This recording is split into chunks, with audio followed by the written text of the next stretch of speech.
आयोग का गठन किया जाए। जल्द से जल्द मुख्यमंत्री जी कहाँ है अचेत अवस्था में, और मुख्यमंत्री जी की इस व्यवस्था में जो भूजा पार्टी जो लोग हैं उनको ईश्वरीय जो है सुख मिल रहा है। खुश हैं वो लोग मुख्यमंत्री जी की इस हालत को देखते हुए, जो भूजा पार्टी वाले लोग हैं। जो मन में आ रहा है वो कर रहे हैं। पूरा बिहार को लूटने का ये लोग काम कर रहे हैं। हो सकता है इस वजह से मिल रहा हो, इस पे हमको ज्यादा कुछ टिप्पा टिप्पणी नहीं कहनी है। लेकिन देश की स्थिति देख लीजिए क्या है। देश में बेरोजगारी है, गरीबी है, महंगाई है, इस पे तो कोई चिंता है नहीं सरकार की। आप अभी तक इतने लोगों को केवल राशन ही बांट करके खुश हो रहे हैं। उनके घर का क्या हुआ, उनके रोजगार का क्या हुआ, उनकी शिक्षा चिकित्सा का क्या हुआ, इस पे भी जो है बात करनी चाहिए। परिवारवाद की बात करते हैं नरेंद्र मोदी जी, जरा आए देखें क्या हो रहा है बिहार में। हमने तो पहले भी बोला था स्पेशल अरेंजमेंट करके जो है इन लोगों का कमीशन बनाना चाहिए, स्पेशल अरेंजमेंट कमीशन। अब तो हम कहते हैं कि अब छमाही आयोग तो बनाया ही, साथ में जीजा आयोग भी बना दीजिए। जीजा आयोग कौन? चिराग पासवान जी के जीजा बने हैं, संतोष मांझी जी के जीजा बने हैं, और एक सांसद जो है उनके पति बने हैं।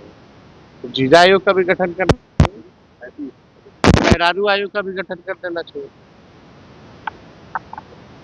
कहाँ कहाँ जो अधिकारी लोग हैं अपने अपने धर्म पत्नियों को जो है एडजस्ट करने में लगे हुए हैं। जरा प्रधानमंत्री जी को ये तो दिखता नहीं है।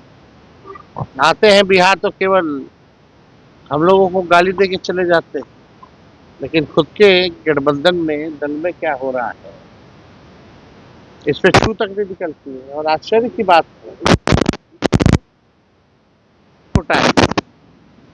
हम तो माननीय मुख्यमंत्री जी से जानना चाहते हैं कितने मंत्री जो लोग हैं वो आरएसएस कोटा के हैं, जरा ये बता दीजिए। और ये बिहार में अलग ही लोग हैं, जो चुनाव नहीं जीतता प्रमोशन देने चले, जो बैकडोर सेंट्री लिए हुए हैं। कार्यकाल खत्म होने के बाद भी 2 बार घसीट करके जो है 6-6 महीना के लिए मंत्री बनाया गया। और वही लोग आज प्रवचन दे रहे हैं, जो अपने कोई और कोटा से है, बेटी कोई और कोटा से है, दामाद कोई और कोटा से है। ये तो अद्भुत है भाई। टैलेंट तो सच में टैलेंट है। कहाँ मना कर रहा है कि टैलेंट नहीं, तो टैलेंट वाला ही लोग कर सकता है कि अपने कोई और कोटा से, बेटी कोई और कोटा। वो एनडीए में सब कुछ ठीक नहीं है लगता है, लेकिन आप लोग का ध्यान तो उधर जाएगा नहीं। ये तो लगता नहीं एनडीए में ठीक है। आज कैबिनेट में बैठक हुई थी और मौखली था, वही कब होगा नहीं होगा क्या है, एक आध बार सर्वे तो नहीं हुआ। बिहटा का एयरपोर्ट भी बनना पहले से ही प्रस्तावित था।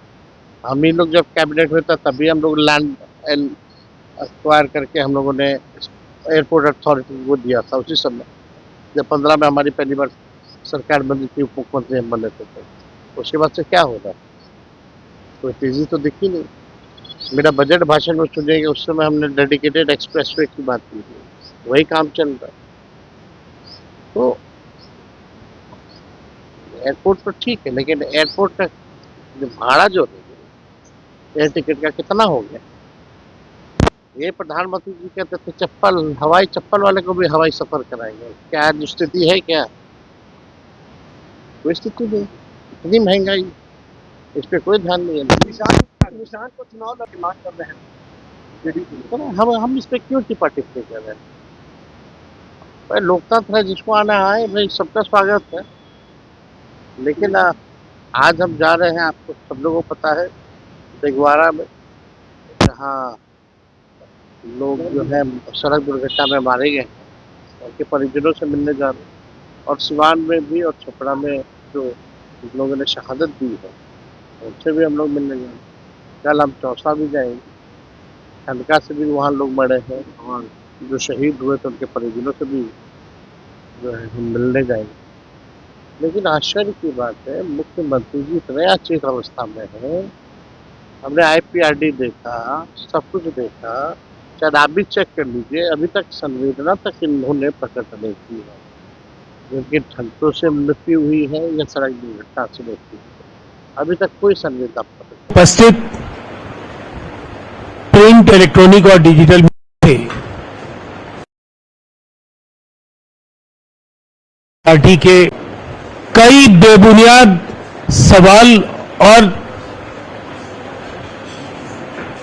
ऐसे आरोप लगाए जा रहे हैं जिनका कोई औचित्य नहीं है। दरअसल बिहार, जहां उन्हें कोई बदलाव नहीं दिख रहा है, लेकिन जनता से अगर वो पूछेंगे तो इन 20 वर्षों का जो सफर बिहार ने तय किया है और जो अविस्मरणीय विकास पूरे बिहार में हर क्षेत्र में दिख रहा है, इसे नजरअंदाज करना कहीं ना कहीं आम लोगों की भावनाओं का भी अपमान है। कानून व्यवस्था से लेकर के तमाम सवालों पर तेजस्वी जी लगातार आक्रामक हैं। बिहार में निवेश को लेकर के उनका मानना है कि कोई उद्योग बिहार में नहीं लगा दिखती है। जो खुद भ्रष्टाचार के आरोपों में पूरा परिवार शामिल हो, उन्हें बिहार के अंदर लगातार भ्रष्टाचार को लेकर उनके नेताओं के बयान भी आ रहे हैं। मैं कुछ उनके दौर और आज की जो तुलना है उसकी ओर आपको ले जाना चाहूंगा और उसके बाद आपके सवालों, अगर आपके सवाल होंगे तो उनका जवाब दूंगा। लगातार तेजस्वी जी ये कहते हैं कि मौजूदा सरकार और मुख्यमंत्री नीतीश कुमार जी को कई बार वो थका हारा भी बोलते हैं, टायर्ड मुख्यमंत्री बोलते हैं। ऐसी आपत्तिजनक टिप्पणियां वो लगातार उस नेता के लिए कर रहे हैं जिन्होंने आजादी के 77 वर्षों में बिहार की तस्वीर और बिहार की तकदीर बदली है।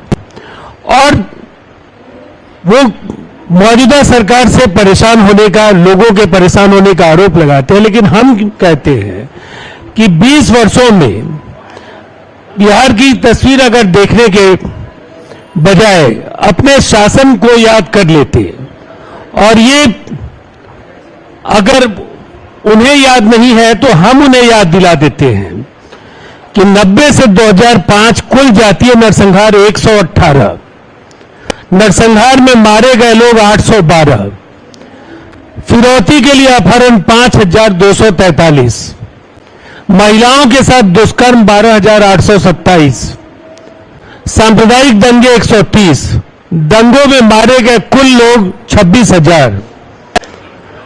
और उसी जंगल राज के युवराज तेजस्वी यादव, और हम क्या कहते हैं, हमारा जवाब है कि नीतीश कुमार जी ने नया बिहार तो बना दिया है और जो काम बचा है उसे भी 2025 से 30 जब जनता के आशीर्वाद से नीतीश कुमार जी बिहार के मुख्यमंत्री बनेंगे तो वो बचे हुए कार्य भी हम पूरा करेंगे। नौकरियों को लेकर के उन्होंने फिर आरोप लगाया, रोजगार को लेकर आरोप लगाया, लेकिन लालू राबड़ी राज में सरकारी नौकरी 1990 से 2005 के बीच जो बिहार पब्लिक सर्विस कमीशन द्वारा विभिन्न विभागों में की गई नियुक्तियां मात्र 19,538 थी और शिक्षक नियोजन कुल 33,499। लेकिन आज बिहार कहां पहुंचा है? 9,35,000 कुल नियुक्तियां अब तक हो चुकी हैं और जो नियुक्तियां प्रकाशित हुई हैं, रिक्तियों को भरे जाने की जो प्रक्रिया चल रही है, इस विधानसभा के कार्यकाल पूरे होने तक 12 लाख नौकरियां और 38 लाख रोजगार, जबकि लक्ष्य क्या था? 10 लाख नौकरियां और 10 लाख रोजगार।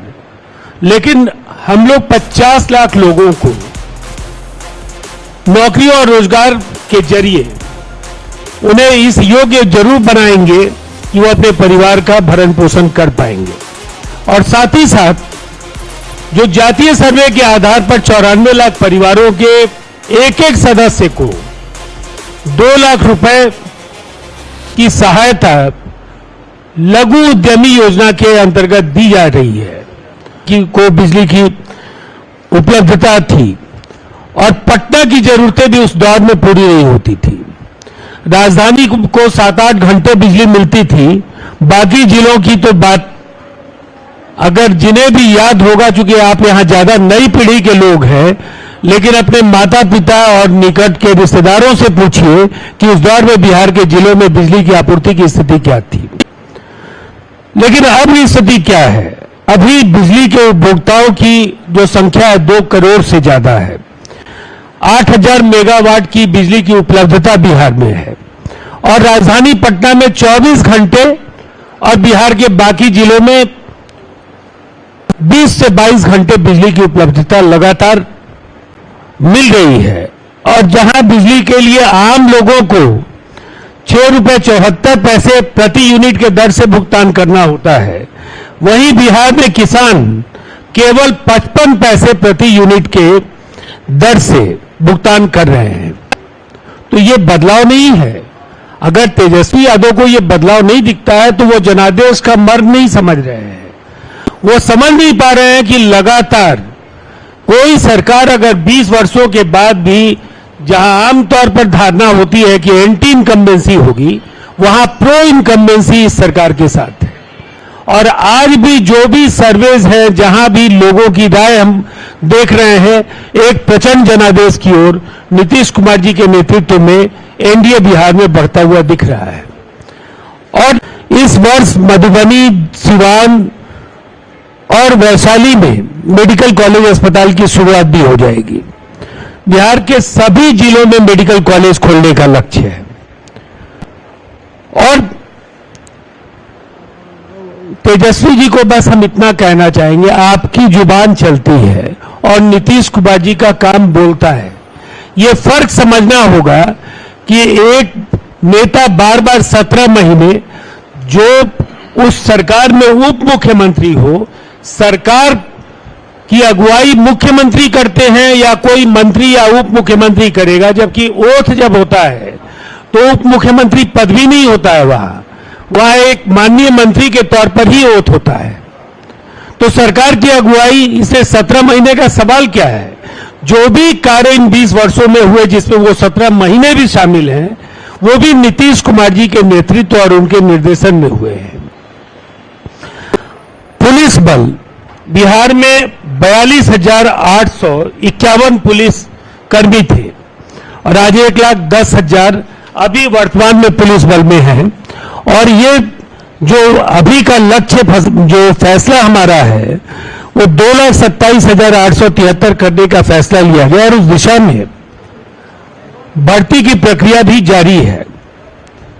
पुलिस बल में बिहार महिलाओं की भागीदारी की दृष्टि से पहले नंबर पर है, जहां सर्वश्रेष्ठ अनुपात पुरुष बनाम महिला बिहार पुलिस, ये पूरे देश की तालिका में अगर देखेंगे तो उस तालिका में बिहार को पहला स्थान हासिल है।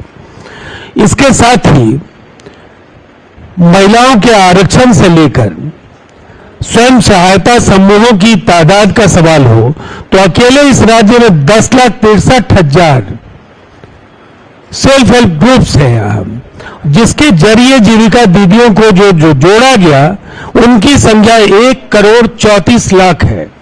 अब देखिए, ये सशक्तिकरण को लेकर के जो दावे हैं, ये कितने बड़े नंबर्स हैं कि 38 लाख रोजगार, 1,34,00,000 जीविका दीदियां, 12 लाख नौकरियां, 94 लाख परिवारों के एक सदस्य को लघु उद्यमी योजना से जोड़े जाने का सवाल कोई दूसरा प्रदेश नहीं ढूंढ पाएंगे। और तेजस्वी जी को अपने शासन और वर्तमान शासन के 20 वर्षों में कोई तुलना तो करनी ही नहीं चाहिए।